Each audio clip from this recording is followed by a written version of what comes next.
Hello everyone, welcome to my channel. I hope कि आप सब ठीक होंगे और आप अपनी स्टडी कर रहे होंगे जैसे कि बोलते अपनी हर वीडियो में। तो देखिए, जैसा कि आप सभी जानते हैं कि हम सीडीपी जो हमारी है उसमें हम मॉक टेस्ट कर रहे हैं, जिसमें हर मॉक टेस्ट में हम 30 क्वेश्चंस कवर अप करते हैं, जिसमें कि हर टाइप के क्वेश्चंस आपको देखने को मिलते हैं। मैचिंग वाले, केस बेस्ड क्वेश्चंस जो होते हैं वो भी, नोट कंसेप्ट वाले, कंसेप्चुअल भी, मतलब हर टाइप के मैं यहाँ पे क्वेश्चन ऐड कर रही हूँ आप सबके लिए, ताकि आपको एक 30 क्वेश्चंस में आपके अच्छे से कंसेप्ट यहाँ पे क्लियर हो जाए। तो ठीक है, देखिए हम टोटल अभी तक हम 14 मॉक टेस्ट हम कवर अप कर चुके हैं, जिसमें कि हर मॉक टेस्ट में हमने 30 क्वेश्चन हमने कवर किए हैं। आज हम करेंगे मॉक टेस्ट नंबर 15। तो देखिए, करते हैं अपना फर्स्ट क्वेश्चन आज की वीडियो का। Who is known as the father of modern child psychology. जो ये क्वेश्चन है, देखिए ये यूपी टेट 2019 में ये आया है। ठीक है, तो क्वेश्चन क्या है कि आधुनिक बाल मनोविज्ञान के जनक कौन माने जाते हैं। तो ठीक है, यहाँ आंसर पे बात करते हैं। आंसर है इसका जीन पियाजे। जीन पियाजे जी को ही father of modern child psychology कहा जाता है। क्यों? क्योंकि इन्होंने अपने ही चाइल्ड पे इन्होंने स्टडी की थी, वो भी एक सिस्टमेटिक स्टडी, और जिसके थ्रू इन्होंने बताया था कि 4 स्टेजेस होते हैं जिनको पार करते हुए बच्चा जो होता है वो अपने कॉग्निटिव डेवलपमेंट को कवर अप करता है या उसको कंप्लीट करता है। ठीक है, इन्होंने सिस्टमेटिकली स्टडी की थी चाइल्ड पे, तो इसलिए इनको माना जाता है father of modern child psychology. ठीक है, तो फर्स्ट क्वेश्चन का ऑप्शन नंबर सी हमारा करेक्ट रहेगा। चलते हैं अपने नेक्स्ट क्वेश्चन, क्वेश्चन नंबर 2 पे। Education is the manifestation of perfection already in man. ये जो स्टेटमेंट है ये किसने दी है कि शिक्षा मनुष्य के निहित पूर्णता की अभिव्यक्ति है। यह किसने कहा है? देखिए, डेफिनेशन वाला क्वेश्चन है ये। तो ये जो डेफिनेशन है ये दी है स्वामी विवेकानंद जी ने। ठीक है, इन्होंने कहा था कि जो एजुकेशन जो है वो मैनिफेस्टेशन है परफेक्शन ऑलरेडी इन मैन, कि जो पूर्णता से जो पहले से ही वो ह्यूमन के अंदर है एजुकेशन। ऐसा मानना था किसका? स्वामी विवेकानंद जी का। तो सेकंड क्वेश्चन का भी ऑप्शन बिल्कुल ठीक रहेगा, स्वामी विवेकानंद जी। चलते हैं अपने क्वेश्चन नंबर 3 पे। देखिए, क्वेश्चन नंबर 3 जो है, the concept of constructivism was popular by. जो संरचनावाद है इसकी अवधारणा किसने दी थी? देखिए, क्वेश्चंस यहाँ पे मैं साथ साथ में मेंशन कर रही हूँ कि जो क्वेश्चन है वो कौन से ईयर में और कौन से पेपर में पूछा गया है। इसे थोड़ा सा आपको अच्छा रहेगा कि आपका साथ साथ यहाँ पे आपका प्रीवियस ईयर क्वेश्चंस भी आपके यहाँ पे कवर अप हो रहे हैं इन मॉक टेस्ट के चलते। ठीक है, तो देखिए ये जो क्वेश्चन है कि बात करते हैं हम कंस्ट्रक्टिविज्म, संरचनावाद। तो ये जो कंसेप्ट है ये किसने दिया है? जीन पियाजे ने।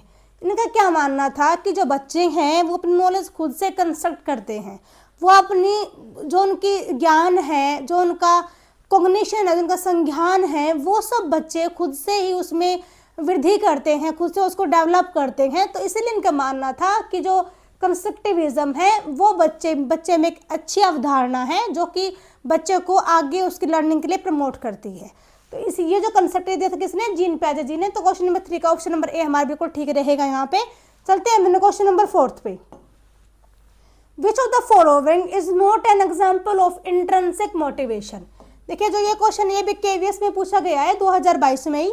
तो पूछा गया है कि देखिए नोट वाला क्वेश्चन है, नोट वाले कंसेप्ट को थोड़ा सा फोकस कीजिएगा, क्योंकि एक वर्ड के चलते मेरा क्वेश्चन गलत होने के पूरे चांसेस रहते हैं। ठीक है, देखिए नहीं पूछा गया कि कौन सा एग्जाम्पल नहीं है इंट्रिंसिक मोटिवेशन का। तो देखिए नहीं पूछा गया है, तो देखिए क्यूरियोसिटी तो होता है, यदि हम आंतरों से हम प्रेरित है तो क्यूरियोसिटी तो होती है हमारे अंदर, इंटरेस्ट भी हमारा होता है, डिजायर टू लर्न भी होता है। लेकिन जो रिवार्ड वर्ड है ना वो यहाँ पे नहीं है, जो कि आंतरिक प्रेरणा का एक एग्जाम्पल नहीं है, तो हमको नहीं बताना था। तो ऑप्शन नंबर सी हमारे यहाँ पे ठीक रहेगा क्वेश्चन नंबर 4 के लिए। ठीक है, चलते हैं क्वेश्चन नंबर 5 पे। The first stage of Erikson psycho social development is. देखिए ये क्वेश्चन भी आपको दिख रहा होगा कि स्टैट 2020 में पूछा गया है। तो ये पूछा गया है कि जो फर्स्ट स्टेज होती है जो एरिक्सन की साइको सोशल डेवलपमेंट की, वो कौन सी होती है। ठीक है, तो देखिए जो ये स्टेज है वो फर्स्ट स्टेज ये वाली होती है, ट्रस्ट वर्सेस मिसट्रस्ट। कहने का मतलब क्या है? देखिए आपने देखा होगा कि जो छोटा बच्चा होता है वो किसी पर तो ट्रस्ट करता है, जैसे कि जो उसकी फैमिली वाले जिसको डेली देखता है, बच्चा उसकी गोदी में तो आराम से चला जाता है, उसको देख के बच्चा स्माइल भी करता है। लेकिन वहीं यदि कोई अनजान कोई स्ट्रेंज पर्सन उसको गोद में लेने की कोशिश करता है तो बच्चा चिल्ली मार मार के रोता है, क्योंकि उसको उस पर मिसट्रस्ट है, उसको उस पर भरोसा नहीं है। तो ये जो मतलब ये जो स्टेज है ये एरिक्सन की साइको सोशल डेवलपमेंट की फर्स्ट स्टेज है। ठीक है, तो क्वेश्चन नंबर 5 का ए ऑप्शन हमारा ठीक रहेगा। चलते हैं क्वेश्चन नंबर 6 पे। देखिए question number 6, who emphasise discovery learning. जो अन्वेषण आधारित जो अधिगम है ये कंसेप्ट किसने दिया है? ठीक है, तो देखिए क्वेश्चन भी सीटेट 2021 में पूछा गया है। तो जो ये कंसेप्ट ये दिया है ब्रूडर ने। जब बात आ जाती है ना डिस्कवर करने की, कि खोज विधि से सीखे, अन्वेषण करे, खुद से करके सीखे, मतलब खुद से हम कुछ डिस्कवर करे, सर्च करे, रिसर्च करे, तो जब भी सारी ये बातें आ जाएं तो मतलब कौन है वहाँ पे? Jerome Bruner. ठीक है, तो क्वेश्चन नंबर 6 के लिए हमारा ऑप्शन बिल्कुल ठीक रहेगा। नेक्स्ट चलते हैं क्वेश्चन नंबर 7 पे। देखिए थोड़ा सा लेंथी क्वेश्चन है, क्योंकि जो लेंथी क्वेश्चन है वो तो हमारा लास्ट वाला रहता है हर वीडियो का, 13 नंबर क्वेश्चन जो होता है, लेकिन फिर भी मैंने यहाँ पे थोड़ा सा कम लेंथी यहाँ पे क्वेश्चन ऐड किया आप सबके लिए। तो देखिए यहाँ पे क्वेश्चन क्या है, जो ये क्वेश्चन भी पूछा गया है सीटेट 2022 में। A teacher notice that one of our student can solve problems only when give hints or examples. Teacher notice करता है कि जो उसका एक स्टूडेंट है वो प्रॉब्लम को सोल्व जब ही कर पाता है जब उसको हिंट दिए जाए या फिर उसको एग्जांपल्स दिए जाएं। ठीक है, बट स्ट्रगल्स इंडिपेंडेंटली। लेकिन जो कोई बात आती है जब स्ट्रगल करने की तो वो खुद से कर लेता है जो बच्चा है। According to Vygotsky the teacher should. इस टाइम पे वाइगोत्स्की के अनुसार जो टीचर उसको यहाँ पे क्या करना चाहिए? तो देखिए प्रोवाइड रिपीटेडली ड्रिल्स, क्या उसको ड्रिल दे, बार बार उसको अभ्यास कराएं। ठीक है, सेकेंड है provide scaffolding and guidance until the students become independent. जब तक बच्चा खुद से काम करने के लिए इंडिपेंडेंट मतलब फ्री ना हो जाए बच्चा, तो जब तक हम उसको हेल्प दें एज ए स्कैफोल्डिंग। थर्ड है ask the students for memorise steps, कि हम बच्चों को कहें कि बेटा मेमोराइज कर लो, इसको क्रैम कर लो, इसको आप रट्टा मारो और बात खत्म करो। तो नहीं, ये तो गलत हो जाएगा ना। फोर्थ है ignore and move to next topic. Ignore करें और नेक्स्ट टॉपिक की तरफ हम चल पड़े। ठीक है, तो ये देखिए यहाँ पे जो ऑप्शन नंबर हमारा बी है वही हमारा करेक्ट है इस क्वेश्चन के लिए। और बिल्कुल यहाँ पे बिल्कुल स्टिक आंसर है इसका, आपने भी अंदाजा लगा लिया होगा कि प्रोवाइड करें हम स्कैफोल्डिंग, बच्चे को एक सहारा हम बच्चे को दें ताकि बच्चा जो सीखना चाहता है बच्चा वहाँ तक पहुँच जाए। डेट इज स्कैफोल्डिंग ना। स्कैफोल्डिंग क्या होता है? बच्चे को सहारा देना, उसको उसके टारगेट तक पहुँचाने में उसकी हेल्प करना। ठीक है, and guidance until the students become independent. और जब तक बच्चा काम करने के लिए खुद से बच्चा इंडिपेंडेंट ना हो जाए तब तक हम बच्चों को गाइडेंस दें, हम बच्चों को समझाएं, हम उसको डायरेक्शन समझाएं कि आपको ऐसे काम करना है, आपको इस तरफ जाना है, आपको ऐसे करना है। तो मतलब क्या है, हम बच्चों को गाइडेंस दें और हम बच्चों को स्कैफोल्डिंग प्रोवाइड कराएं। और ये ड्यूटी किसकी है? एक टीचर की। तो यहाँ पे क्वेश्चन नंबर 7 का हमारा भी ऑप्शन बिल्कुल ठीक रहेगा। चलते हैं अपने क्वेश्चन नंबर 8 की तरफ। देखिए question number 8, educational psychology deals with. जो एजुकेशनल साइकोलॉजी है वो डील किसके साथ करते हैं, वो किससे संबंध रखती है?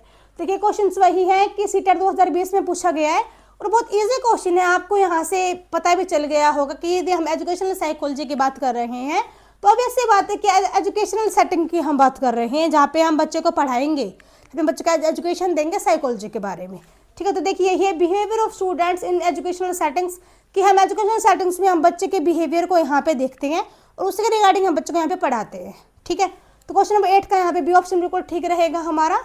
चलते हैं हम क्वेश्चन नंबर 9 पे। देखिए question number 9, a child feel guilt when unable to complete a given task. एक बच्चा जो है वो गिल्ट फील करता है जब वो नहीं कर पाते कंप्लीट किसी भी टास्क को। ठीक है, according to Erikson psycho social stage the child is in, कि जो बच्चे की जो स्टेज है यहाँ पे वो कौन सी स्टेज है एरिक्सन के psycho social stage development theory के अकॉर्डिंग। जो ये क्वेश्चन है देखिए टेट 2021 में पूछा गया है। तो ये जो क्वेश्चन है इसका आंसर यहाँ पे रहेगा हमारा बी, इनिशिएटिव वर्सेस गिल्ट। देखिए यदि बच्चा अच्छे से कोई काम कर पाता है, ठीक है, तो बच्चे में एक जर्नेट करने की, कुछ नया इन्वेंट करने की बच्चे के अंदर एक मतलब क्वालिटी आ जाती है। वही बच्चा नहीं कर पाता है तो उसको हम सुना देते हैं कि तेरे से नहीं होगा, मतलब नेगेटिविटी बच्चे में आ जाती है, तो बच्चों को फील होता है फिर गिल्ट कि मैं नहीं कर पा रहा हूँ। जो ये एरिक्सन जी की जो ये साइको सोशल स्टेजेस है ना, ये सारी मतलब अपोजिट है। एक पॉजिटिव मिलेगी तो आपको, तो दूसरी आपको नेगेटिव मिलेगी। ठीक है, यदि हम बच्चों को सिखा रहे हैं, बच्चा से सीख लेता है तो वो पॉजिटिविटी की तरफ जाता है, वो नहीं सीखता है तो वो फिर नेगेटिविटी की तरफ हो जाता है। ठीक है, तो यहाँ पे जो 9 क्वेश्चन, इसका आंसर हमारा बी रहेगा। और जो ये वाली स्टेज होती है, ये होती है 3 to 6 ईयर्स तक, ठीक है। जो इनिशिएटिव वर्सेस गिल्ड जो स्टेज है, साइकोसोशल स्टेज, वो 3 से 6 ईयर्स तक के बच्चों को यहाँ पे इसमें इंक्लूड किया गया है। ओके, चलते हैं अपने क्वेश्चन नंबर 10 पे। देखिए question number 10, a teacher uses group discussions, role play and project work to teach social skills. Teacher है वो क्या कर रहा है, वो यहाँ पे सोशल स्किल डेवलप करना चाहता है अपने बच्चों में, तो उसके लिए वो यूज़ कर रहा है किस चीज़ का, group discussions, role play, project work का, ठीक है। Which learning approach is too reflected कि यहाँ पे जो टीचर यहाँ पे यूज़ कर रहा है लर्निंग अप्रोच, वो कौन सी यहाँ पे अप्रोच यूज़ कर रहा है, ठीक है। तो देखिए यहाँ पे आपको ऑप्शन आप सभी के सामने है। तो यहाँ पे जो ऑप्शन हम डायरेक्ट बात करते हैं, ऑप्शन नंबर डी हमारे यहाँ पे ठीक रहेगा, कंस्ट्रक्टिविस्ट अप्रोच, कि जहाँ पे बच्चा खुद से बच्चे बोलेंगे, खुद से बच्चे यहाँ पे इंटरेक्शन कर रहे हैं, ठीक है। बच्चे यहाँ पे सोशल कॉन्टेक्स्ट में आ रहे हैं, तो बच्चे खुद से कर रहे हैं ना, खुद से बच्चे सीखेंगे, क्योंकि जो सोशल स्किल होते हैं, जब तक हम उसको सोशल एक एनवायरनमेंट देंगे ही नहीं, उसको बिठाएंगे ही नहीं और बच्चों के साथ, तो बच्चे में वो चीज़ तो डेवलप होगी नहीं ना। तो इसलिए सोशल स्किल्स के लिए सबसे ज़रूरी क्या है कि सोशल इंटरेक्शन, बच्चा खुद से डिस्कस करे, औरों के साथ बातचीत करे, तो उससे क्या होगा, बच्चे में सोशल स्किल डेवलप हो जाएगी। और जब बच्चा खुद से कोई चीज़ एक्टिविटी में पार्टिसिपेशन लेके कर रहा है, डेट मीन्स क्या है वो, कि वो खुद से कंस्ट्रक्ट कर रहा है, और इसलिए इसको क्या कहेंगे हम, कंस्ट्रक्टिविस्ट अप्रोच, ठीक है। तो क्वेश्चन नंबर 10 का हमारा डी ऑप्शन बिल्कुल ठीक रहेगा। नेक्स्ट चलते हैं हम क्वेश्चन नंबर 11 पे। A student repeatedly fail in solving mathematical problems. Student है वो कंटिन्यूसली क्या हो रहा है, बार बार वो फेल हो रहा है किसी मैथ की प्रॉब्लम को सॉल्व करने में, ठीक है। The teacher encourage the students to reflect on his mistakes and find alternate strategy. Teacher वो बच्चों क्या कर रहा है, बच्चों को मोटिवेट कर रहा है कि बेटा आप कर सकते हो, ठीक है। तो आप अपनी मिस्टेक्स पे ध्यान दीजिए, हम कोई दूसरा तरीका देखते हैं कि जिससे आप पास हो जाओ, ठीक है, जिससे कि आपकी मिस्टेक जो ठीक हो जाए। तो ये सब चीज़ें यहाँ पे क्या दिखा रही हैं, क्या रिफ्लेक्ट कर रही हैं टीचर के यहाँ पे बिहाफ से यदि हम बात करें तो देखिए यहाँ पे ये है मेटाकॉग्निशन। बी ऑप्शन यहाँ पे ठीक रहेगा। मेटाकॉग्निशन क्या है कि जो हम सोच रहे थे तो उसके बारे में ही हम दोबारा सोचें। कहने का मतलब क्या है कि हमारी गलती कहाँ हुई है, ठीक है, हमने मिस्टेक की, फिर हम उन गलतियों के बारे में ही सोचेंगे जो हमसे ही क्रैक हुई थी या फिर जो हमने ही अटेम्प्ट की थी, ठीक है। यही है मेटाकॉग्निशन कि अपने बारे में जो अपना कॉग्निशन है उसके बारे में दोबारा से सोचना, ठीक है। तो ऑप्शन नंबर बी यहाँ पर ठीक रहेगा हमारा क्वेश्चन नंबर 11 के लिए। नेक्स्ट चलते हैं हम क्वेश्चन नंबर 12 पे। A teacher punish a child for shouting in class. बच्चा है क्लास में शाउटिंग कर रहा है तो टीचर ने उसको क्या कर दिया, पनिश कर दिया, ठीक है। But later praise the same child for answering correctly. लेकिन उसी टाइम पे सेम टाइम पे क्या हुआ, बच्चे ने करेक्ट आंसर दिया क्वेश्चन का, तो टीचर ने उसको यहाँ पे प्रेज किया उसके आंसर करेक्ट के लिए, ठीक है। दिस शो यहाँ पे ये चीज़ क्या शो कर रही है, देखिए एक टाइम पे तो वो टीचर बच्चों को क्या कर रहा है, डांट रहा है, उसको डांट लगी, उसको उसके शाउटिंग के लिए उसको मिली पनिशमेंट, ठीक है। क्या मिली बच्चों को यहाँ पे पनिशमेंट मिली है। देन वहीं उसको दूसरी तरफ क्या मिला है, उसको प्रेज मिला, उसको रिवार्ड मिला है, उसको रेनफोर्समेंट मिला है। देखिए तो दोनों चीज़ें हैं, पनिशमेंट और रिवार्ड, तो ये दोनों चीज़ें हैं वो यहाँ पे कौन सी थ्योरी में से आती हैं, हमारा क्वेश्चन ये है, ठीक है। तो देखिए 12th क्वेश्चन का जो हमारा ऑप्शन रहेगा वो रहेगा बिल्कुल ठीक यहाँ पे option number C, operant conditioning, जो कि दी थी B.F. स्किनर ने, ठीक है। जो इस थ्योरी थी दी थी किसने, B.F. स्किनर ने, ठीक है। और इसमें मतलब इन्होंने क्या बताया था कि जो पनिशमेंट और जो रेनफोर्समेंट है वो हमारे लर्निंग के, हमारे रिस्पॉन्स को वो बहुत ज़्यादा तेज़ कर सकता है, हमारे रिस्पॉन्स की स्पीड को या फिर हमारे रिस्पॉन्स के ठीक होने को या फिर गलत होने को। मतलब कहने का क्या था कि इन दोनों का बहुत ज़्यादा इफेक्ट पड़ता है हमारी लर्निंग पे, किसका, पनिशमेंट का और रिवार्ड का, ठीक है। तो नेक्स्ट चलते हैं हम क्वेश्चन नंबर 13 पे। 12 क्वेश्चन हमारा हो गया है। 13 नंबर क्वेश्चन देखिए, अकॉर्डिंग टू पियाजे एब्स्ट्रैक्ट थिंकिंग बिगेन एट। पियाजे के अनुसार जो अमूर्त जो चिंतन है वो किस अवस्था में क्या प्रारंभ होता है, ठीक है। अमूर्त चिंतन क्या होता है कि कोई चीज़ आपके सामने नहीं है फिर भी आप उसके बारे में बता सकते हो, ठीक है। मान लीजिए आप यहाँ बैठोगे, आपसे पूछे कि क्या आप ताजमहल के बारे में बता सकते हो, तो ये क्या है, आप बैठे यहाँ हो लेकिन आप वहाँ के बारे में आप अच्छे से डिस्क्राइब कर सकते हो, आपका जो कॉग्निशन है वो इतना लेवल का हो चुका है कि आप अच्छे से डिफाइन कर सकते हो उस चीज़ को, ठीक है। तो ये सब जो डिफाइन है ये कब होता है, ये होता है फॉर्मल ऑपरेशनल स्टेज में, जो कि होती है 11 ईयर के बाद, या फिर 12 या 13 भी यहाँ पे लेके चलते हैं हम। तो जब बच्चा इस एज को पार कर लेता है तब बच्चा इस मतलब एब्स्ट्रैक्ट थिंकिंग के लिए बच्चा कैपेबल हो जाता है, ठीक है। तो क्वेश्चन नंबर 13 का हमारा ऑप्शन नंबर डी ठीक रहेगा। नेक्स्ट चलते हैं हम क्वेश्चन नंबर 14 पे। देखिए बड़ा क्वेश्चन, इसको मैं थोड़ा सा छोटा कर लेती हूँ अपने यहाँ पे, ताकि एक बार में हम इसको ओवर अप कर लें। पहले हम ऑप्शंस पे हम बाद में बात करेंगे, पहले हम कंटेंट को पढ़ लेते हैं, ठीक है। देखिए motivation type with their examples, यहाँ पे मोटिवेशन के टाइप्स है, साइड में इसके एग्जांपल्स है, जो टाइप्स हैं इनके एग्जांपल दिए गए हैं, ठीक है। तो देखिए फर्स्ट जो यहाँ पे है वो है इंट्रिंसिक मोटिवेशन, ठीक है। सेकंड है extrinsic motivation, third positive motivation and fourth in negative motivation, ठीक है। तो देखिए फर्स्ट यहाँ पे क्या है, studying to get good marks. यदि हम गुड मार्क्स के लिए हम पढ़ रहे हैं तो डेट मीन्स क्या है कि हम क्या कर रहे हैं, तो हम पढ़ रहे हैं एक्सट्रिंसिक मोटिवेशन के लिए, ठीक है। बाहरी हम मोटिवेट हैं क्योंकि हमको मार्क्स चाहिए इसीलिए, ठीक है। यदि हम बात करें इंट्रिंसिक मोटिवेशन की, तो देखिए लर्निंग ड्यू टू क्यूरियोसिटी, यदि हम कुछ जिज्ञासा हमारी कुछ पढ़ने की तो हम आंतरिक रूप से हम प्रेरित हैं, ठीक है, मोटिवेटेड। तो ये एक हो जाएगा हमारा सेकंड आंसर, ठीक है। थर्ड है पॉजिटिव मोटिवेशन। पॉजिटिव मोटिवेशन क्या होता है, रिवार्ड आफ्टर गुड वर्क, आपने कुछ काम किया और आपको रिवार्ड मिल गया, ठीक है। तो सी का हो जाएगा हमारा थर्ड।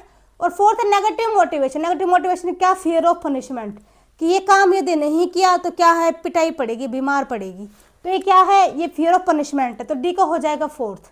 तो देखिए अब हम बात करते हैं ऑप्शंस पे चलते हैं अपने, एक मिनट रुकिए। तो फर्स्ट का हमारा सेकंड था, तो देखिए फर्स्ट का सेकंड दो ऑप्शंस में है, ए और डी में। बी और सी तो हमारे यहाँ से कट हो जाते हैं, बी और सी तो हमारे यहाँ से कट हो जाते हैं, क्योंकि फर्स्ट का हमारा सेकंड था ना, डी का हमारा फोर्थ है। तो देखिए डी का फोर्थ एक ही में है, तो ऑप्शन ए हमारे यहाँ पे ठीक रहेगा, ठीक है। नेक्स्ट चलते हैं हम अपने क्वेश्चन नंबर, कौन सा क्वेश्चन है भैया अगला, 15 क्वेश्चन, ठीक है। क्वेश्चन नंबर 15 देखिए, a child imitating teacher hand writing show. एक जो बच्चा है वो नकल करता है टीचर की हैंड राइटिंग को, ठीक है, नकल करता है वो अपने टीचर की हैंड राइटिंग को। तो इसका मतलब क्या है कि वो क्या शो कर रहा है, बच्चा यहाँ पे क्या दिखा रहा है। देखिए बच्चा यहाँ पे दिखा रहा है ऑब्जर्वेशनल लर्निंग। कहते हैं ना कि बच्चा हर चीज़ ऑब्जर्व करता है, और जो ऑब्जर्वेशन लर्निंग है वो ब्रूनर ने दी थी, ठीक है, ब्रूनर ने, सॉरी बांडोरा ने, अल्बर्ट बांडोरा जी ने, ठीक है। तो इनका मतलब क्या है कि जो बच्चा है, आपने कुछ काम किया, बच्चा आपको ऑब्जर्व कर रहा है, उससे यदि बच्चा कुछ सीख रहा है तो वो क्या है, वो है ऑब्जर्वेशनल लर्निंग, ठीक है। क्वेश्चन 15 के लिए हमारा सी ऑप्शन बिल्कुल ठीक रहेगा। नेक्स्ट चलते हैं क्वेश्चन नंबर 16 पे। देखिए if IQ of a child with mental as, यहाँ पे देखिए मेंटल एज दी गई है किसी बच्चे की 12 ईयर्स है, ठीक है। मेंटल एज कितनी है बच्चे की, हम यहाँ पे लिख लेते हैं, मेंटल एज कितनी है यहाँ पे 12 ईयर्स, ठीक है। वहीं क्रोनिकल एज जो बच्चे की है वो है 10 ईयर्स, ठीक है। क्रोनिकल एज कितनी है, 10 ईयर्स। हमको बताना है यहाँ पे कि बच्चे का IQ क्या होगा।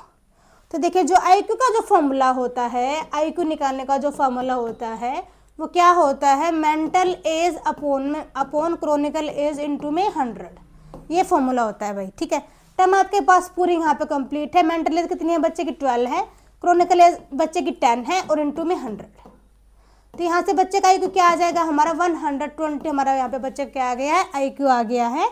तो जो हमारा ऑप्शन नंबर सी यहाँ पे ठीक है। ऐसे क्वेश्चन एग्जाम में पूछे जाते हैं कि आपको कंसेप्ट आता है नहीं आता है, कि इजी है, सिर्फ यहाँ पे आपको बट टर्म्स आपको ऐड करनी है, बहुत इजी है। तो बिल्कुल आपका एक बार में जब फॉर्मूला आता है तो आप एक बार में ही क्वेश्चन को यहाँ पे आप कवर अप कर जाओगे, क्लियर कर जाओगे, ठीक है। क्वेश्चन नंबर 16 का यहाँ पे ऑप्शन नंबर सी ठीक रहेगा। चलते हैं मेरे क्वेश्चन नंबर 17 पे। Which of the following is the best example of discovery learning. इनमें से ऐसा क्या एग्जाम्पल है कि जो कि डिस्कवरी लर्निंग के लिए बिल्कुल यहाँ पे बेस्ट है। कि हम बात करते हैं यहाँ पे खोज अधिगम, कि बच्चा खुद से करके सीखे। तो देखिए 4 ऑप्शंस है, चारों में से आपको यहाँ पे दिख भी रहा होगा कौन सा ऑप्शन बिल्कुल ठीक है। और जो बिल्कुल क्लियरली आपको दिख रहा है, student experimenting and finding rules, तो जो बच्चे हैं बच्चे खुद से एक्सपेरिमेंट करेंगे और फिर क्या करेंगे, फाइंडिंग रूल्स, बच्चे खुद से नियम के यहाँ पे क्या निकालेंगे, रूल्स हैं जो उसको फाइंड कर लेंगे खुद से ही। तो बच्चे खुद कर रहे हैं, तो डेट मीन्स क्या है कि वो डिस्कवरी लर्निंग कर रहे हैं। तो 17 क्वेश्चन है यहाँ पे, सी ऑप्शन बिल्कुल ठीक रहेगा हमारा। चलते हैं नेक्स्ट क्वेश्चन नंबर 18 पे। The main M of formative assessment is, जो FA होता है, जो फॉर्मेटिव जो असेसमेंट होता है, उसका यहाँ पे मेन काम क्या होता है, ठीक है, ये क्वेश्चन है हमारा। जो रूपात्मक जो मूल्यांकन होता है उसका मुख्य उद्देश्य क्या होता है। तो देखिए क्या, टू ग्रेड स्टूडेंट्स, बच्चों को ग्रेड देना, टू आइडेंटिफाई लर्निंग गैप्स को कंप्लीट करना या उनको पहचानना, टू कंपेयर स्टूडेंट्स, बच्चों को आपस में कंपेयर करना, या फिर टू फेल वीक स्टूडेंट्स, या फिर जो वीक स्टूडेंट उनको फेल कर देना। तो देखिए जो फॉर्मेटिव असेसमेंट होता है उसका मतलब क्या होता है, टू आइडेंटिफाई लर्निंग गैप्स, कि बच्चे को जो अधिगम की जो कमियां हैं उनको पहचानना, कि बच्चे को प्रॉब्लम कहाँ आ रही है उस चीज़ को हम आइडेंटिफाई करें, ताकि हम उसको डायग्नोस कर सके, आगे हम उसको ठीक कर सके, हम बच्चे को आगे निदानात्मक हम बच्चे को मतलब उसकी शिक्षा में हम लागू कर सके, ताकि बच्चा अपनी प्रॉब्लम्स को सारी को इजीली सॉल्व कर पाए और हम भी उसकी हेल्प कर सके, ठीक है। तो फॉर्मेटिव असेसमेंट का मेन एम क्या होता है, टू आइडेंटिफाई लर्निंग गैप्स, और क्वेश्चन 18 का हमारा भी ऑप्शन बिल्कुल ठीक रहेगा। नेक्स्ट चलते हैं क्वेश्चन नंबर 19 पे। According to Kohlberg, moral reasoning at conventional level is based on, Kohlberg के अकॉर्डिंग जो पारंपरिक जो स्तर है वो नैतिक तर्क आधारित होता है, ठीक है। तो वह किस पे आधारित होता है, ये हमारा क्वेश्चन है। तो देखिए क्या वो फियर्स ऑफ पनिशमेंट होता है, या फिर सोशल अप्रूवल एंड रूल्स, या फिर सेल्फ इंटरेस्ट, या फिर यूनिवर्सल इथिक्स। तो देखिए यदि हम बात करें मोरल रीजनिंग, तो मोरल रीजनिंग क्या है, आप सबको यहाँ दिख भी रहा होगा कि ऑप्शन बी में ही यहाँ पे बात हो रही है इसके रिगार्डिंग, कि सोशल अप्रूवल एंड रूल्स, कि हम ये मानते हैं कि जो हम काम हम कर रहे हैं क्या वो सामाजिक रूप से वो उसको अप्रूवल मिली हुई है फिर नहीं मिली हुई है, क्या वो सोशल नॉर्म्स को फॉलो कर रहा है, क्या जो हम काम कर रहे हैं वो हमारे सोसाइटी रूल्स के खिलाफ है या फिर उसके साथ है।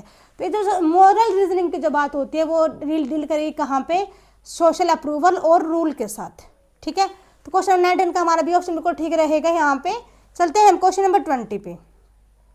Language develop through social interaction, देखिए ये जो बात है ये किसने कही है, ये जो व्यू है वो कौन से यहाँ पे साइकोलॉजिस्ट का है, ये हमारा क्वेश्चन है। तो ये है वाइगोत्स्की जी का, तो ऑप्शन नंबर सी हमारे यहाँ पे ठीक रहेगा। इन्होंने कहा था ना कि जो इंसान है वो लर्निंग कहा कैसे करता है, वो सोशल इंटरेक्शन में जब आता है तो उसके थ्रू ही सबसे अच्छी लर्निंग होती है, और यही लर्निंग का बेस्ट वे होता है सोशल इंटरेक्शन, ऐसा माना था वाइगोत्स्की का, ठीक है। तो क्वेश्चन नंबर 20 का यहाँ पे सी ऑप्शन बिल्कुल ठीक रहेगा। नेक्स्ट चलते हैं हम क्वेश्चन नंबर 21 पे। A child failing repeatedly in maths में डेवलप, बच्चा जो है वो बार बार क्या हो रहा है, वो बार बार असफल हो रहा है मैथ में, ठीक है। तो यहाँ पे बच्चा क्या विकसित हो जाएगा बच्चे में, ये बात है यहाँ पे। तो देखिए बच्चा यदि फेल हो रहा है तो इंटरेस्ट तो उसका बनेगा ही नहीं, मोटिवेशन भी नहीं है, सेल्फ कॉन्फिडेंस भी नहीं, ये बात जरूर आ जाएगी बच्चे में। इन्फेरियोरिटी कॉम्प्लेक्स, हीन भावना कि मेरे बस की नहीं है, मेरे से तो होगा ही नहीं, ये तो मेरे से कहते हैं ना कि मेरे तो पल्ले ही नहीं पड़ेगा, ये तो मेरे से होगा ही नहीं। तो बच्चे में एक हीन भावना आ जाती है कि मैं तो बाबा फेल हो रहा हूँ, तो मतलब क्या है कि ये तो मेरे बस की बात ही नहीं है, ये तो मेरे आउट ऑफ सिलेबस है कि मेरे से होगा ही नहीं। तो बच्चे में क्या आ जाएगी, हीन भावना आ जाएगी।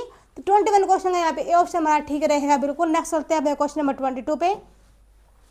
Learning अक्यर when an organism discovers the relationship between means and ends, ठीक है। दिस स्टेटमेंट रिलेटेड टू, कि कहने का मतलब क्या है कि अधिगम तब होता है जब व्यक्ति साधन और उद्देश्य के बीच में संबंध खोजता है। तो ये चीज़ किससे संबंधित है, यहाँ पे हमारा क्वेश्चन ये है। तो देखिए कहने का मतलब क्या है कि जो व्यक्ति है एक साधन की हम कैसे सीख रहे हैं, मान लीजिए हम पढ़ ही रहे हैं तो हमारे पास साधन क्या है पढ़ाई का, हमारी बुक्स, हमारे टीचर्स, ठीक है। तो साधन है जिससे हम सीख रहे हैं। देन उद्देश्य है, हमारा टारगेट क्या है कि हम सीखना क्या चाहते हैं, हम बनना क्या चाहते हैं, हमारा एम क्या है। तो इन दोनों के बीच में जो संबंध है यदि हमको पता चल जाता है तो अधिगम तभी हम लर्निंग कर पाते हैं, कहने का मतलब ये है, ठीक है। तो इस टाइप की लर्निंग को हम क्या कहते हैं, ये हमारा क्वेश्चन है यहाँ पे। तो देखिए इस लर्निंग को कहते हैं हम इनसाइट लर्निंग, कि जब हम अंतर्दृष्टि अधिगम को हम समझ लेते हैं, जब हम हर चीज़ को हम डीपली समझ लेते हैं कि यहाँ पे हमारी इनसाइट क्या है, हमारे यहाँ पे मतलब इंटरनल जो बात जब हम समझ लेते हैं ना, तो वही क्या है, इनसाइट लर्निंग, ठीक है। और ये दी थी कोहलर जी ने। ओके नेक्स्ट चलते हैं हम क्वेश्चन नंबर 23 पे। The emotional bond between child and care giver is called. देखिए कि इमोशनल बॉन्ड की यहाँ पे बात आ गई है कि between child and care giver, कि एक बच्चा है और एक केयर गिवर उसकी केयर करता है, तो उनके बीच में एक बॉन्ड है, इमोशनल बॉन्ड है, तो उसको क्या कहा जाएगा? यहाँ पे हमारा क्वेश्चन ये है। तो देखिए उसको कहा जाएगा अटैचमेंट। इजी क्वेश्चन है कि अटैचमेंट ही तो होता है कि इमोशनली बॉन्ड की जो बच्चा है उसके अटैचमेंट है उसके केयर गिवर के साथ। सेम ऐसे कि जो उसको केयर करने वाला है, जैसे मान लीजिए मदर ही होती है, तो मदर और चाइल्ड के बीच में एक अटैचमेंट ही तो होती है जो उन दोनों को बांध के रखता है, वो एक इमोशनली बॉन्ड ही तो होता है। ठीक है, क्वेश्चन नंबर 23 का यहाँ पे डी ऑप्शन ठीक रहेगा हमारा। नेक्स्ट चलते हैं हम अपने क्वेश्चन नंबर 24 पे। देखिए a teacher should develop creativity by, teacher कैसे क्रिएटिविटी को यहाँ पर डेवलप करेगा अपने बच्चों में, अपने स्टूडेंट्स में? तो देखिए क्या हम उसको गिविंग रेडीमेड आंसर हम देंगे बच्चों को? नहीं। अलाउइंग फ्रीडम ऑफ एक्सप्रेशंस, ये हमारा ठीक रहेगा। बाकी तो हमारे यहाँ पे नेगेटिव ही हम ऑप्शंस जा रहे हैं। लिमिटिंग न्यू आइडियाज़ नहीं, focus only on text book नहीं, ये भी गलत है। तो ऑप्शन बी ही हमारा ठीक है कि हम बच्चों को फ्रीडम दे कि वो अपने आप को एक्सप्रेस कर सके, वो अपने थॉट्स ऑफ व्यू को हमारे सामने अच्छे से प्रेजेंट कर सके, रिप्रेजेंट कर सके। तो यही है, मतलब कहने का क्या है कि हम बच्चों को बिल्कुल पूरी फ्रीडम दें कि वो अपने व्यूज़ को बाहर ला सके, अपने थॉट्स को, अपनी बातों को वो हमको बता सके। तो ऐसा होगा तो बच्चे क्रिएटिव बनेंगे क्योंकि वो नए नए थॉट्स वो अपने लेके आएंगे। सेम ऐसे एक अदर बच्चे भी यहाँ पे आपको बताएंगे वही सही चीज़ें। तो इससे क्या होगी, इससे जो क्लास का जो एनवायरनमेंट है वो बहुत क्रिएटिव बन जाएगा। ठीक है, तो क्वेश्चन नंबर 24 का भी ऑप्शन बिल्कुल ठीक रहेगा हमारा। नेक्स्ट चलते हैं क्वेश्चन नंबर 25 पे। देखिए education is a process of, education जो है वो एक प्रोसेस है, एक जो प्रक्रिया है ये। देखिए ये क्वेश्चन जो है ये भी सीटेट 2023 में पूछा गया है। तो इसका जो आंसर रहेगा वो हमारा रहेगा सोशलाइजेशन, समाजीकरण। कि जो अधिगम है, जो एजुकेशन है, जो शिक्षा है वो क्या है, वो एक समाजीकरण की प्रक्रिया है। समाजीकरण कैसे? जैसे कि हम कुछ भी सीखते हैं तो क्या एक सिखाने वाला एक सीखने वाला। ठीक है, तो ये क्या होगा, जहाँ पे 2 पर्सन बैठ जाते हैं दैट मीन्स क्या है कि वो बन गई हमारी सोसाइटी, वो हो गया एक सोशल सिचुएशन, सोशल एनवायरनमेंट।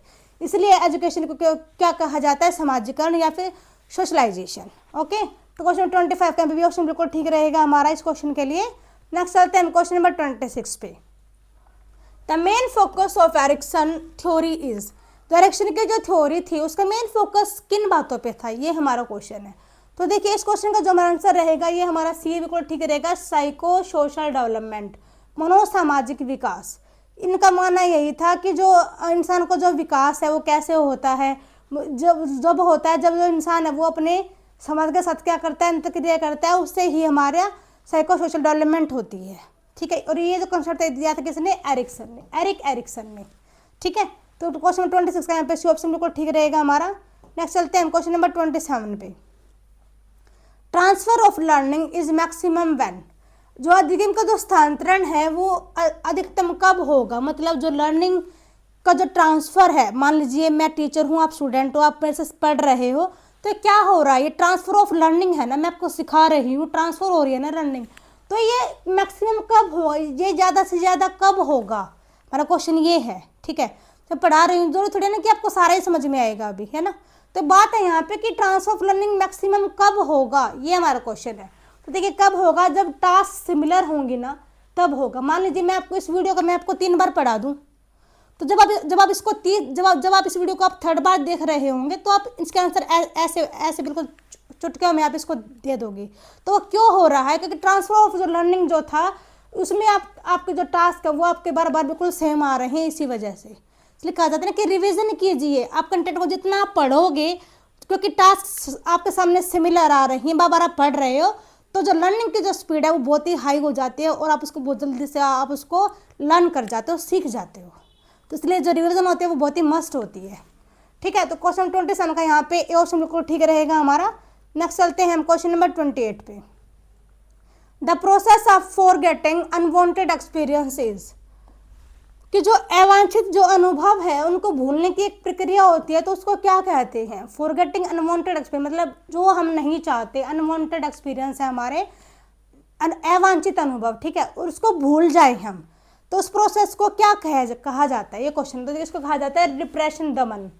मतलब कि जो हम चाहते कुछ बुरी यादें जिसको हम दबा देना चाहते, जिसको हम याद नहीं करना चाहते, ठीक है, तो उन सबको भूल जाना, उसको कन्यामृत से हटा देना, तो उसको क्या कहते हैं, उसको कहा जाता है दमन, रिप्रेशन। ओके, क्वेश्चन 28 का यहाँ पे ऑप्शन ठीक रहेगा हमारा। नेक्स्ट चलते हैं क्वेश्चन नंबर 29 पे। A teacher encourage students to ask questions. Teacher जो है वो अपने बच्चों को अनकरेज कर रहा है कि आप क्वेश्चंस पूछिए, ठीक है। तो ऐसा करके जो टीचर है वो यहाँ पे क्या दर्शा रहा है, यदि आप अपने बच्चों को फ्रीडम दे रहा है टीचर कि बेटा आप क्वेश्चन पूछ सकते हो, कोई प्रॉब्लम नहीं, आप मेरे से कितने भी क्वेश्चन पूछिए, मैं आपको हर क्वेश्चन का आंसर करूंगा। तो ऐसा कर रहा है तो टीचर तो यहाँ पे क्या दिखा रहा है जो टीचर है, तो देखिए वो यहाँ पे डेमोक्रेटिक एटीट्यूड अपना दिखा रहा है कि बेटा डेमोक्रेटिक एनवायरनमेंट क्या होता है कि जहाँ पे हर किसी को बोलने की आज़ादी हो, ठीक है। हर जो इंसान है वो अपने थॉट्स अपनी अभिव्यक्ति कर सके खड़ा होके, ठीक है, मतलब कोई भेदभाव ना हो। तो वो यहाँ पे टीचर ऐसा ही कर रहा है, वो उन बच्चों को फ्रीडम दे रहा है, ठीक है। तो वो एक डेमोक्रेटिक अपना एटीट्यूड यहाँ पे टीचर अपना दिखा रहा है। क्वेश्चन नंबर 29 का हमारा भी ऑप्शन बिल्कुल ठीक रहेगा। यहाँ पे चलते हैं अपने नेक्स्ट और last question of this video. जैसे कि आप सभी जानते हो कि लास्ट क्वेश्चन जो हमारा होता है वो थोड़ा लेंथी ही होता है, क्योंकि जो केस बेस्ड ये ऐसे क्वेश्चन जो होते हैं एग्जाम में बहुत पूछे जा रहे हैं, इसलिए मैं हर वीडियो में आपको एक क्वेश्चन ऐसा करा रही हूँ ताकि आपकी भी थोड़ी सी हैबिट बन जाए ऐसे क्वेश्चंस को कवर अप करने की, ठीक है। तो देखिए क्वेश्चन क्या है, क्वेश्चन को थोड़ा सा पढ़ लेते हैं। A teacher ask her students to explain why ice melts when kept in sunlight. जो टीचर है वो बच्चों को क्या कहती है, बच्चों को बोलती है कि एक्सप्लेन करिए कि जो आइस है वो मेल्ट क्यों हो जाती है जब हम उसको सनलाइट में रखते हैं, तो ठीक है। तो कुछ बच्चों ने तो कहा because the sun gives heat and ice turn into water, कि आइस इसलिए पिघल क्योंकि सन ने अपनी हीट दी और इसलिए जो आइस थी वो वाटर में कन्वर्ट हो गई, ठीक है। लेकिन कुछ बच्चों ने क्या कहा कि it happens because the sun is stronger than ice. कुछ बच्चों ने बोल दिया कि जो सन है वो ज़्यादा स्ट्रॉन्ग है आइस से, इसलिए आइस जो थी वो पिघल गई, ठीक है। तो the teacher observe that students are giving different kinds of explanation. यहाँ पर टीचर ने क्या ऑब्जर्व किया कि बच्चे यहाँ पे अलग अलग टाइप के बच्चे यहाँ पे एक्सप्लेनेशन अपनी दे रहे हैं, जैसा वो सोच रहे हैं वैसा वो बता रहे हैं, ठीक है। Some are based on reasoning and some on imaginations, कि जो कुछ आंसर तो यहाँ पे हमको लग रहे हैं कि बिल्कुल मतलब बच्चे अपने लॉजिक दे रहे हैं, हमको अपनी रीजनिंग पावर बच्चे यहाँ पे दिखा रहे हैं। सेम जो कुछ यहाँ पे आंसर आ रहे हैं वो सिर्फ इमेजिनेशंस को यहाँ पे डिनोट कर रहे हैं, इमेजिनेशंस को ही यहाँ पे सिर्फ दिखा रहे हैं, ठीक है। तो आगे देखिए यहाँ पे इस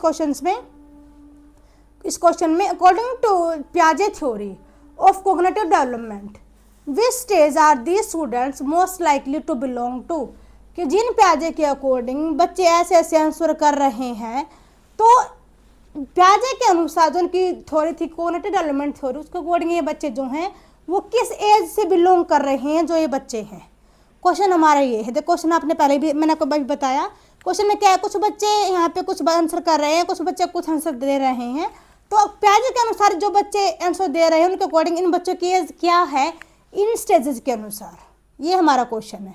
तो ठीक है, तो देखिए इस क्वेश्चन का जो हमारा आंसर रहेगा, मैं थोड़ा ऊपर कर लेती हूँ इसको, तो इसका जो आंसर रहेगा वो हमारा रहेगा यहाँ पे कॉन्क्रीट ऑपरेशन स्टेज, ठीक है, जो कि होती है 7 to 11 ईयर्स तक, ठीक है। तो इस एज के जो बच्चे होते हैं वही लॉजिक लगा सकते हैं, वही रीजंस दे सकते हैं अपनी बात को प्रूव करने के लिए, क्योंकि जो उनका कॉग्निशन होता है इन बच्चों का, जो कि 7 to 11 एज के जो बच्चे होते हैं वही आपको मतलब वो कहते हैं ना कि इनकी थोड़ी कैचिंग पावर ज़्यादा तेज होती है, ये अपनी बात को प्रूव करने के लिए अड़ जाते हैं कि मैं कह रहा हूँ वो ठीक है और उसके पीछे रीज़न ये है। तो क्या है, जो इस एज के जो बच्चे होते हैं, जो कि कॉन्क्रीट ऑपरेशन से जो बच्चे होते हैं, वही ऐसे लॉजिक ऐसे तर्क आपको दे सकते हैं। तो क्वेश्चन नंबर 30 और लास्ट क्वेश्चन का हमारा ऑप्शन नंबर सी बिल्कुल करेक्ट रहेगा इस क्वेश्चन के लिए। मिलते हैं अपनी नेक्स्ट वीडियो में। जब वीडियो अच्छी लगी हो तो वीडियो को लाइक कीजिएगा, शेयर कीजिएगा और चैनल को भी सब्सक्राइब कीजिएगा, ताकि और बच्चों की भी हेल्प हो जाए, बच्चे यहाँ से पढ़ सके, बच्चे यहाँ से बेनिफिट ले सके। मिलते हैं अपने नेक्स्ट वीडियो में। Bye everyone, thanks for watching.